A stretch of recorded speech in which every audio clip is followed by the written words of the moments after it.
and welcome to show number 91. The governor's been doing this for almost 8 years. We've got 2 shows to go, and there has been news since we last joined you in September. As of last Saturday, there is a governor-elect to succeed John Bel Edwards, and it's the Attorney General Jeff Landry, who won without a runoff in a low-turnout election, but Jeff Landry won 60 parishes, and he can, I think, make the claim he got a mandate, even though only about 35.6% of the people voted.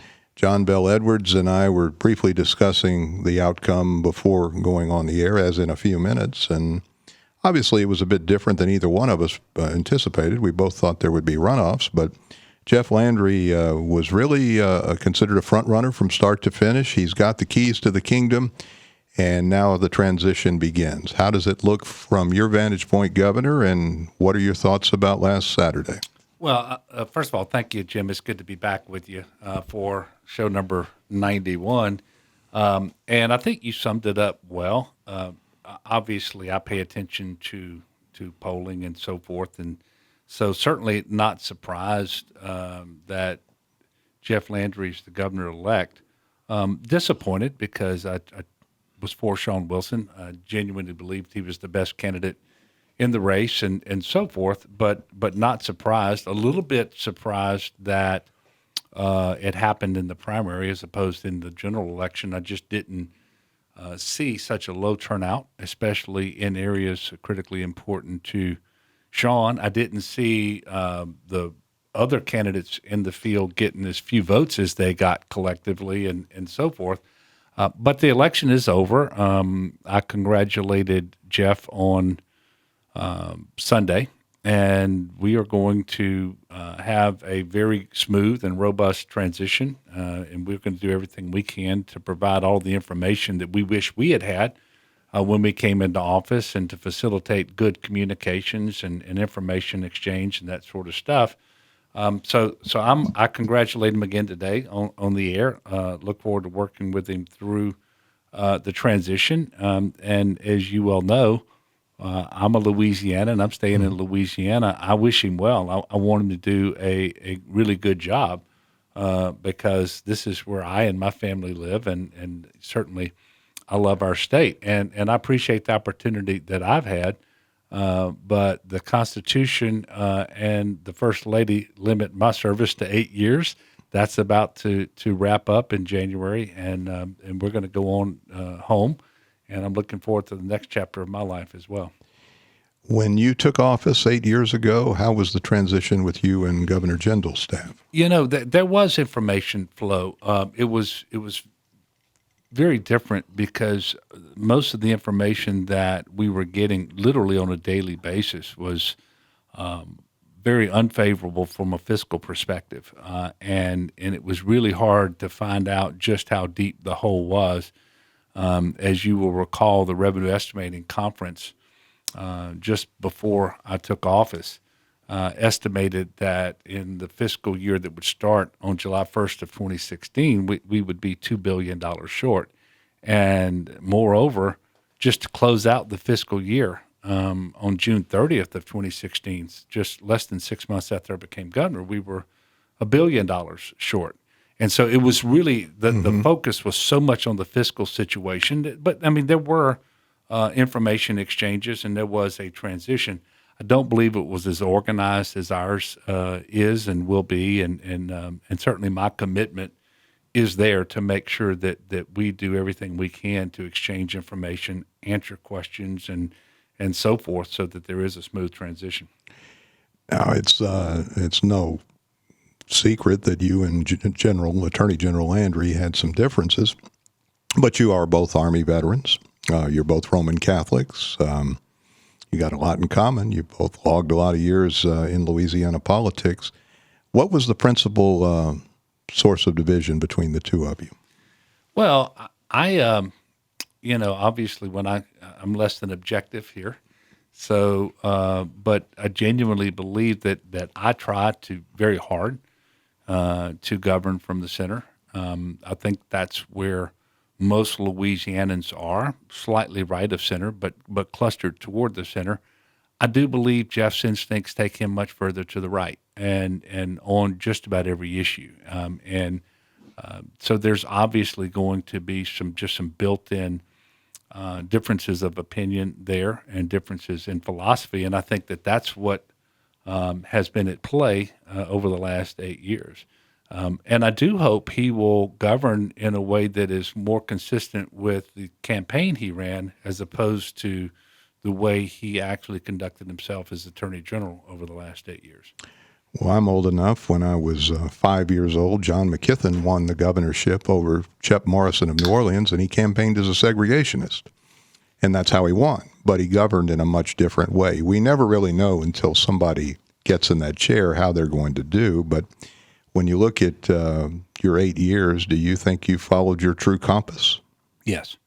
And I think you can go back and look at the issues that I campaigned on starting in 2013, and that carried me through that election. And obviously there have been issues that we didn't talk about then. That's always going to happen.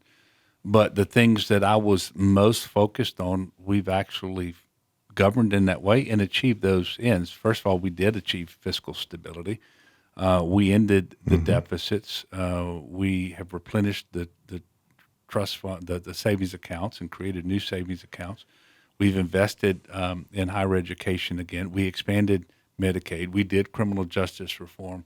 So I'm actually very, very proud of the body of work. And the body of work that we were able to accomplish wasn't easy because at all times I had a majority of Republicans in the House and the Senate.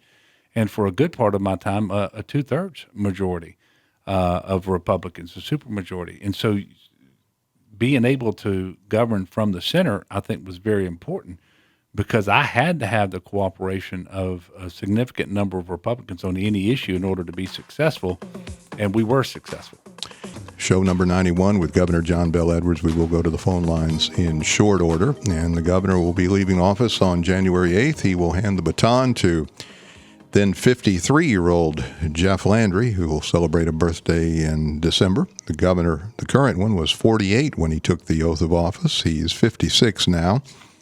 And 8 years changes us a bit. Usually governors are like presidents, a little less hair and a little more gray hair. But I would say on the whole, you're a guy who really enjoyed the job. With others like Jimmy Carter, who now is one of the most revered former presidents, it was apparent that he found the presidency torture. But some people, like Reagan, he gloried in being president. I think you really have enjoyed being governor of Louisiana. Oh, I without a doubt. I have enjoyed it. It has been a tremendous privilege for me to serve every day, just to get up to work on behalf of the state, the people. It's been tremendous. That is not to say every day was easy because, just yesterday I was meeting with the folks from FEMA Region 6. They counted it up. 50 state disaster declarations, 23 federal declarations of disaster over my 8 years. I'm not sure that many governors have had to deal with that sort of a thing. And we talked about the fiscal situation that I inherited when I walked in 8 years ago and so forth. So it hasn't been easy, but it has been very rewarding. And just to get to know so many wonderful people from all over Louisiana, it's just been a tremendous blessing for me. I have enjoyed it. Well, I remember when John Breaux was flirting with the idea of running for governor. Ultimately, he didn't do it, of course, but he said that he would be at a disadvantage because he never served in the Louisiana legislature. Well, I think that's true. I did serve 8 years, and you learn so much about government. You learn how the legislative process works, how best to influence it, what kind of mistakes to avoid. And not that you don't make your own mistakes, because, we all do, and certainly none of us are perfect. I'm not.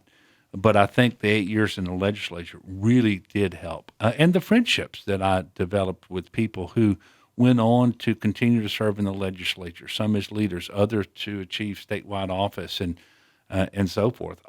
Relationships make a tremendous difference. And if you have a friendship with someone, even though you may be philosophically at odds quite often, you can still sit down and talk and work your way through an awful lot of issues. It's something we still do in Louisiana that's not really happening in Washington. And so I'm very proud of what we've been able to do on a bipartisan basis. Charles in Jeff Davis Parish. Charles, you're on Ask the Governor. Good afternoon, sir. Good afternoon. I wanted to ask the governor, how do you think the state could help increase funding for our local roads? All right. Well, first of all, Charles, thank you very much for the call. It's the locals are at a disadvantage because you can't impose your own gas tax, which is the most traditional way of paying for roads and bridges. But you do share in the State Transportation Trust Fund. I do want you to know, Charles, that ever since I've been governor, twice as much of that fund has gone to local governments as the Constitution requires. Because I never wanted to balance our budget, even when we were $2 billion short, on the back of local government. But obviously, the way state government does fund itself is through sales taxes and property taxes primarily. So that's obviously going to be the primary ways that you do that. But the property taxes are huge, and I have made changes to the ITEP program, the Industrial Tax Exemption Program, where rather than a flat 100% exemption on property taxes, manufacturers who get the ITEP now have a 5-year term at an 80% exemption. And that has resulted in $750 million more going to local government for fire protection, police protection, for education, but also for infrastructure, like you just mentioned, Charles. So all of that's important. And I'll tell you, the state is going to have to continue to look at this too, because our state gas tax is about the oldest in the country. I think it's the third lowest, hasn't changed since about 1988 or something like that in terms of the amount. And then you have an increasing number of electric vehicles that are using the roads and necessitating maintenance and repairs by that usage, but they don't, by definition, pay gas tax. And so there's a registration fee that is enhanced in order to try to account for that, and we got to make sure we get that right. But, Charles, that was a very good question from what sounded like a young man from Jefferson Davis Parish. There you go. David in Baton Rouge. David, good afternoon. Yes, good afternoon, Governor. I wanted to ask, as you look forward to retirement from public office, have you considered using your great time and talents to combat the depolarization of our politics, both at the national and state levels, which I believe is at the root cause of our political dysfunction? David, I have thought about that, and it's something I would very much like to do. I don't know exactly how to do it. And you talk about the root cause of our dysfunction. Just before coming on the air, I found out that Jim Jordan got less votes for Speaker today than he got yesterday. And so we have not just polarization between the parties, but within the Republican Party. You have an extreme group of folks hanging out on the right side of that conference, and it's causing problems for the whole country. I mean, very few people are causing problems for the whole country. We don't have a Speaker of the House, and quite frankly, I don't know of a time in recent memory where we needed a functioning Congress more than right now, when the government is scheduled to close down again next month if we don't keep it open. Appropriations bills haven't been passed. Ukraine needs aid. We would like to put together an aid package for Israel. And quite frankly, right now, none of that can happen. But David, it is something that interests me because I believe that it's imperative for our country that we see one another as Americans first, and that we be Americans first, rather than seeing someone as potentially being of the opposite party, and then thinking of yourself as either a Democrat or Republican long before you think of yourself as a Louisianan or an American. I think that is not serving us well. And I also continue to believe that a considerable majority of our country is clustered towards the center of the political spectrum, but you would never know it if you look at the way the parties operate and who gets nominated and so forth. And so we better fix this because there is no guarantee that we keep our democracy We have to figure out how to work together. By the way, that starts by once an election is over, the losing candidate concedes, the winning candidate is embraced. There is a peaceful transition and transfer, and that's the way this has to work. Were you disappointed that Steve Scalise did not get the job as Speaker? Yeah, well, first of all, I'm disappointed for the reasons that I just mentioned, because we really need a speaker. He had been the number 2 person for a long time. He is from Louisiana. There are tremendous benefits for a state to have a member of its congressional delegation wield the gavel as Speaker. Steve is also a friend, and we've gotten along very well. And this is one of those situations I was just talking about. Steve is obviously a very conservative person, and philosophically, he and I disagree on quite a lot of things. But when we worked on disaster funding, when we worked on ways to pay back the state portion for the hurricane storm damage risk reduction system to avoid the construction interest and the carried interest and so forth, when we worked on infrastructure projects, we worked together really, really well. So I thought it would be a good thing for our state to have him be Speaker. I know the country desperately needs to have a Speaker right now, and so for those reasons, I was, quite frankly, very disappointed, because here we are 2 weeks after McCarthy was ousted, and we don't have a Speaker at all. Well, I know, getting back to the question from David, you have some Republicans working in your administration, most notably Jay Darden, but I do recall early in the first year, you and Garret Graves went after each other pretty heartily, and now I would, based on what I hear, you two actually get along fairly well. We do. We've had a good working relationship as well, and we're able to overcome that. And by the way, that started in 2016 in my first year, and I don't want to do the he said she said stuff. But it was pretty tough. I was going to Congress asking for money for recovery from the floods from March and August and so forth. Things got very difficult between us, but you know how we resolved it? We sat down and we talked, and we said, look, you may never like me and I may never like you. We may never agree on a lot, but your constituents are my constituents and vice versa. We really need to work together, because I wasn't planning on going anywhere, and neither was he. And we actually formed a much better working relationship as a result of that, and now are friendly to one another. So these things are possible.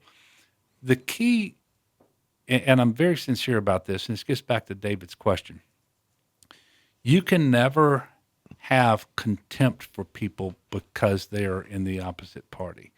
If you have contempt for them, you don't care what they think. You don't care what their ideas are. You have no incentive to ever sit down, listen to them, work with them, accommodate them. And the country just is not built to withstand that.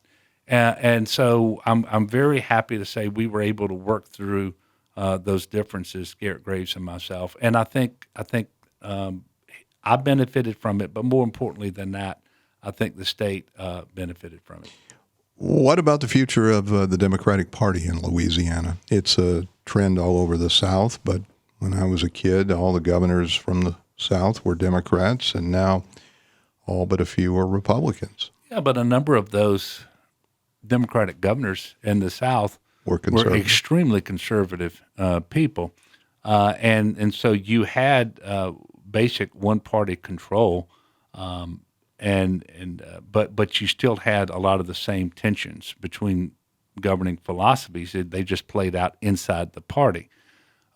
Look, it's difficult here, like it is in a number of other places in the South. I happen to believe that there is a strong base of Democratic voters in support. They have to be engaged. You have to run a robust, well-financed, organized campaign and all of that sort of stuff. And then you can reach those people, turn them out. In most races in Louisiana, that will not be enough. And so you have to actually reach out and get a majority of the independent voters and some Republicans as well. And that's something, quite frankly, that we were able to do when I ran for election and re-election. That's the way to win. it is easier said than done. I will repeat on the air something I told you before we went on the air. I remember in 2011, I was in the legislature. Governor Jindal won a very convincing reelection, and people pronounced the Democratic Party dead in Louisiana. And 4 years later, I won by 12 points. And so every election is different. Every cycle is different. The issues, the concerns, the candidates, they're always different. And so I think we shouldn't hasten to pronounce the party dead at this point either. Today, the news is that Cameron Henry will be the new state Senate president, a conservative Republican. No real surprise there. But are you in any way stunned by this development?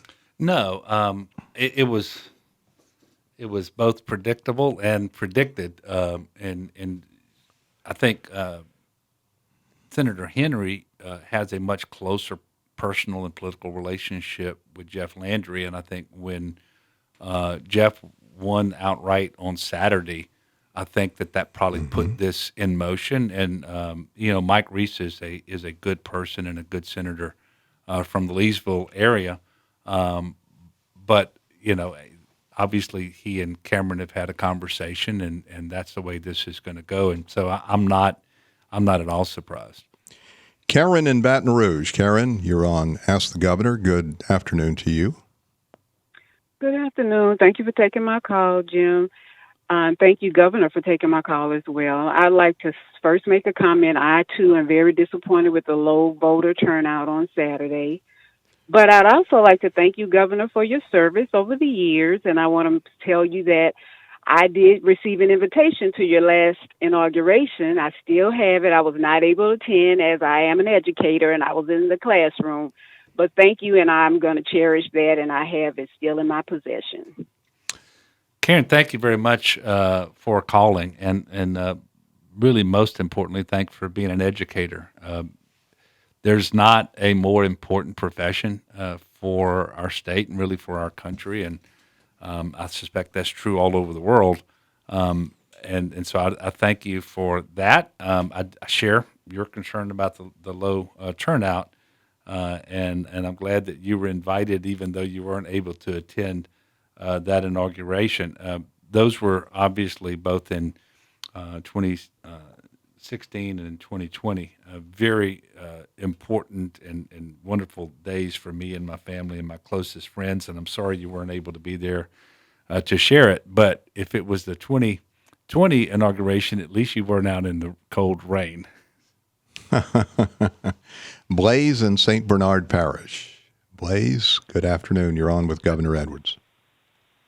Hey, Governor. I know you're kind of taking the winner's circle route, and I wanted to congratulate you on your work with CPRA because I work in that field, and you really done a lot of great projects over the last 8 years. But my question actually goes to bison and elk once ranged across Louisiana. Would you, if a bill had come across your desk, would you have supported reintroducing bison and elk to Louisiana?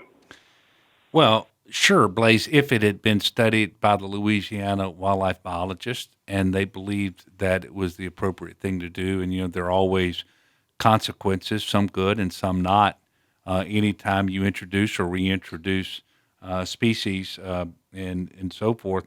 One of the things that I just off my top of my head, and I'm not a wildlife biologist, has the climate changed to the point where it's just simply too hot in Louisiana for elk to do well and so forth. By the way, I elk hunt every year. I was able to go last month to New Mexico and was successful in getting an elk. They're beautiful, majestic animals, and of course the best part for me is I really like eating wild game, particularly elk. But the short answer to the question is yes, if the wildlife biologists, if the subject matter experts believed that reintroduction would have benefited the state. Thank you, Blaze. 877-217-5757. Some lines open for the first time in a while. James in Longview. James, our most faithful caller over the 91 programs. You're on Ask the Governor. Well, hi, Jim, and hi, Governor. Anyhow, many people wonder what a governor advises his successor to do. I'd like to know what you advise your successor not to do. James, that's actually a very good question. There is the potential, and I'm hoping that it's remote and it doesn't come to pass. But there is the potential because the situations are similar. When Governor Jindal came into office, Governor Blanco left a balanced budget with a lot of money in our rainy day fund and surpluses coming in and so forth. And one of the earliest decisions made was to substantially reduce tax revenue coming in. And the economy had been recovering from hurricanes, both insurance and federal settlement dollars, and the economy was otherwise doing good too. Reduced the revenue, and next thing you know, the recovery dollars stopped turning over in our economy.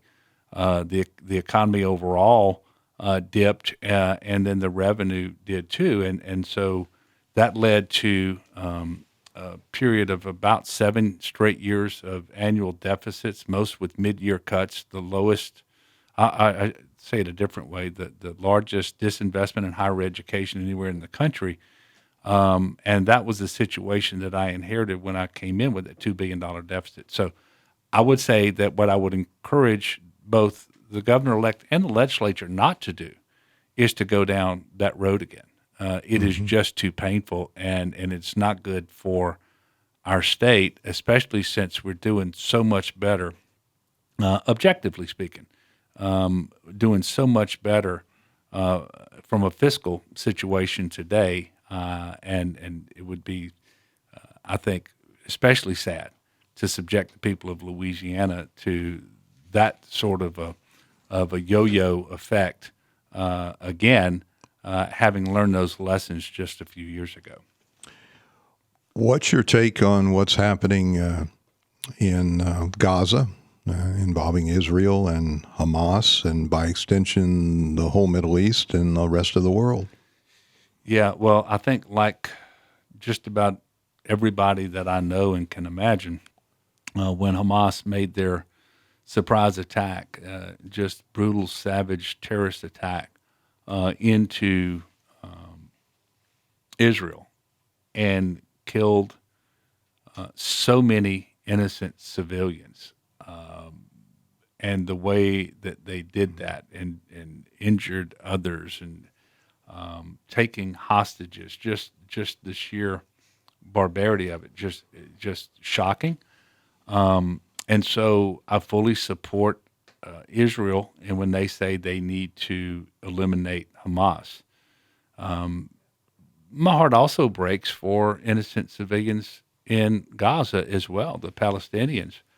And that is an especially difficult environment. It's one of the most densely populated areas on earth.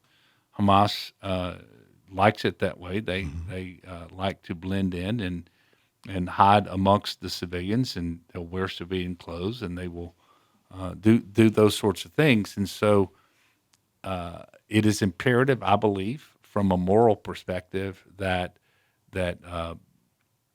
Israel achieve its objectives, but with minimal loss of civilian life, and that they follow the rules of war. But it's also imperative from a strategic reason, is that if you don't do those things, you don't maintain the support of the world community the way that you need to as well. So my heart breaks at all of it, but I am firmly on the side of Israel here, and believe that they need to be successful in rooting out Hamas, because I don't think you can live peacefully with terrorists in control of 2 million people in Gaza who deny your basic right to exist.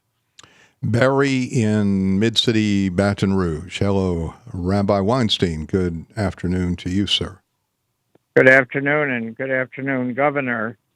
I I remember how well during the forum with Vitter that I brought up the issue of Medicaid expansion several years ago when you were first running, and I wanted to bring that up because I knew what your position would be, and I wanted the folks at the forum to hear you support Medicaid expansion in Louisiana, and I thank you for that. Well, Rabbi, thank you. I do support it. I did support it. We've done it. It has benefited our state tremendously. We've got an uninsured population now that is less than the national average. We've got several 100,000 of our brothers and sisters, the working poor with health insurance, who wouldn't have it otherwise. It has the benefits of connecting people with primary care physicians and specialists, but so that they get their diseases diagnosed earlier, treatment starts, prescription drugs start, and all those sorts of things. It's also saved the state money and has increased our reimbursements to hospitals and other providers. So the right thing to do for all the reasons, and I appreciate your vision and seeing the importance of Medicaid expansion for Louisiana.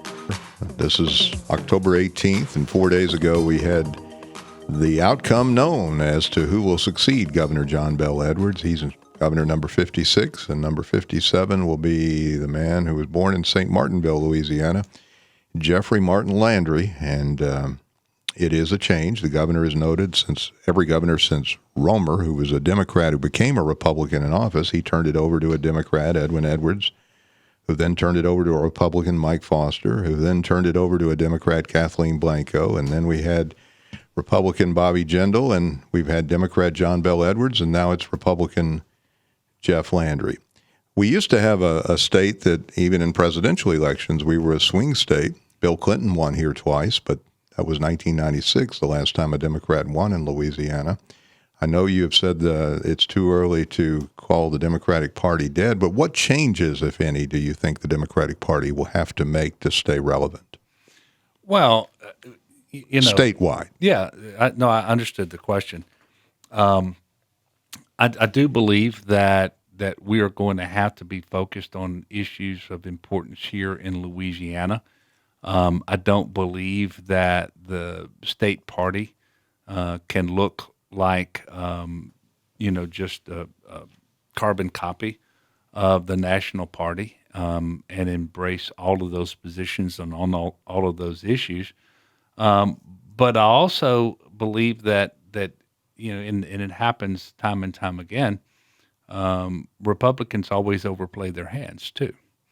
And I suspect that that's going to happen to some degree going forward, and there will be a certain amount of buyer's remorse and pushback against that, and so forth.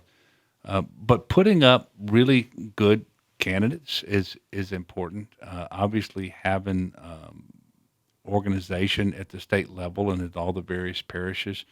But those parishes that are most important to you historically, where you have the most voters and that sort of thing, and being super organized there, I think is incredibly important. And developing a bench. And the bench in the state party starts at places like constable and school board, police jury, and not to mention, sheriff and all of those things.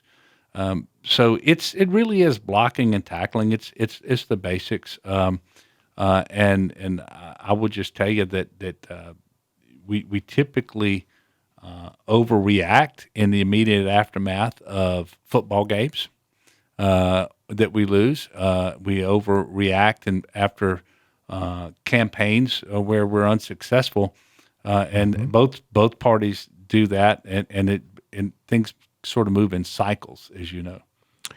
Now, I don't know if you've ever talked about this publicly. I don't think I wouldn't ask you if I thought I was putting you on the spot. But when you ran for re-election, the former president, Donald Trump, was in office, and he campaigned mightily for the gentleman who was in a runoff with you, Eddie Risponi.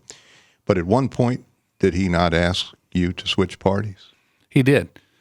So I was visiting with him to discuss criminal justice reform, and we were in New Jersey, in Bedminster, New Jersey, at his golf course. He was there because I think they were renovating the White House at the time, and that's where he was working.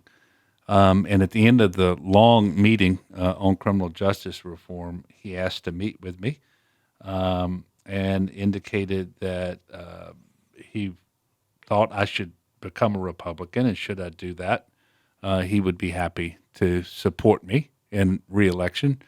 And I asked him, I said, so, Mr. President, I don't have to change my position on any issues. Don't have to do anything different. I just have to be a Republican. And if I'll do that, you'll come support me. He said, yes. And I said, well, I thank you for letting me know how you feel, but that's just not something I'm interested in doing. And he did as he indicated, and he came down 3 times to campaign against me subsequent to that.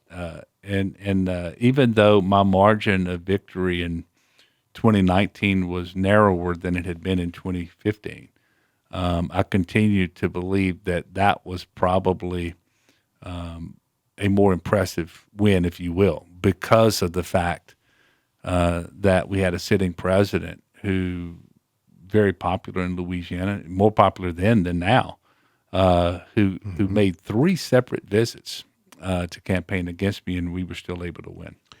And then when you won, I know you ran into each other at the LSU Clemson championship game on January 13th, 2020. So just a few days after you were the same day.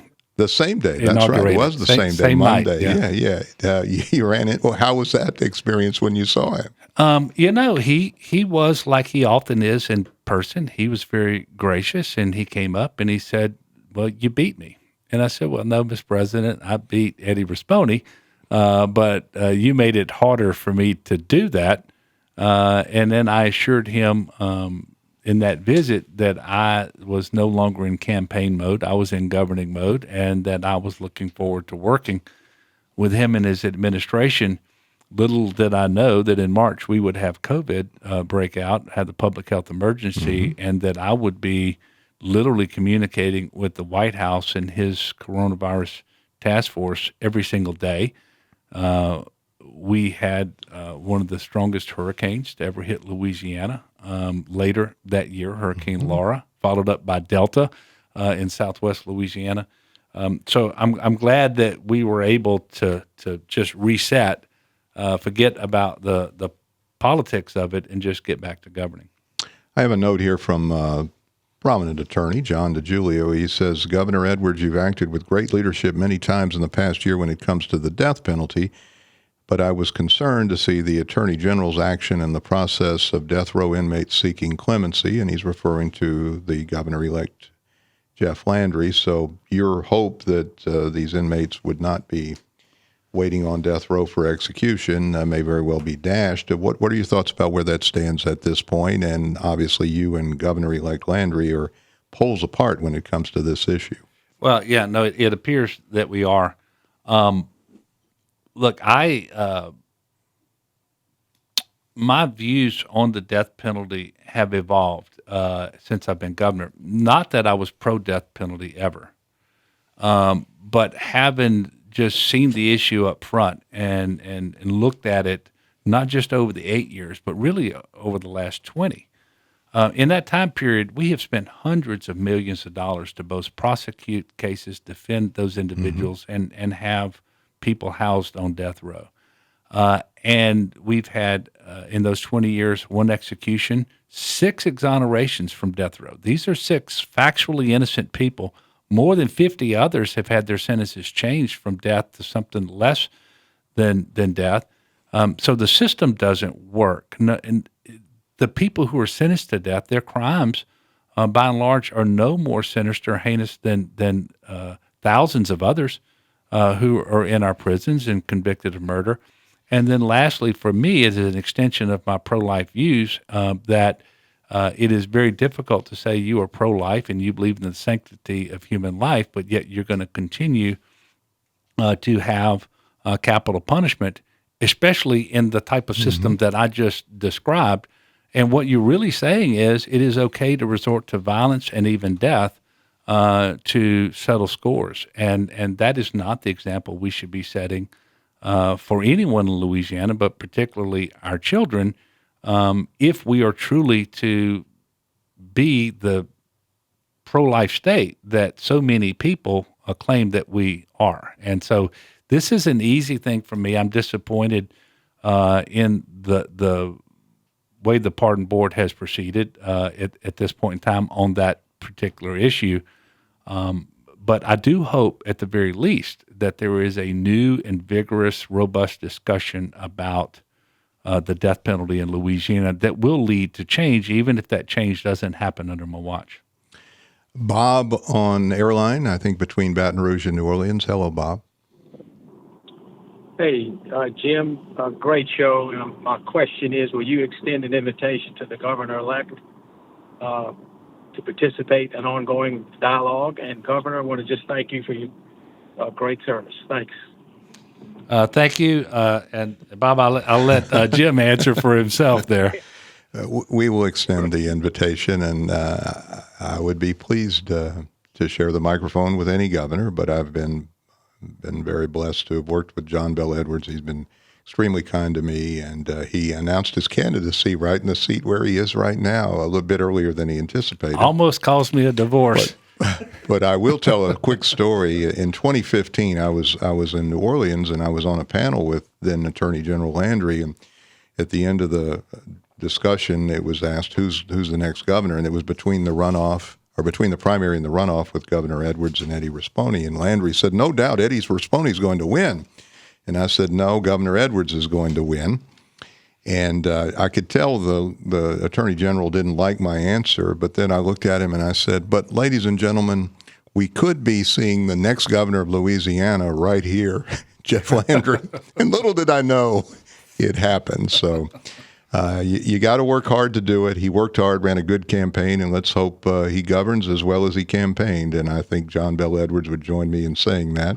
Absolutely. And I think you're really excited about LSU and Army Saturday night in Tiger Stadium. It's going to be a great atmosphere. And you got a bunch of your classmates with you, right? Several hundred for my 35th reunion. It's going to be wonderful. Well, that's wonderful.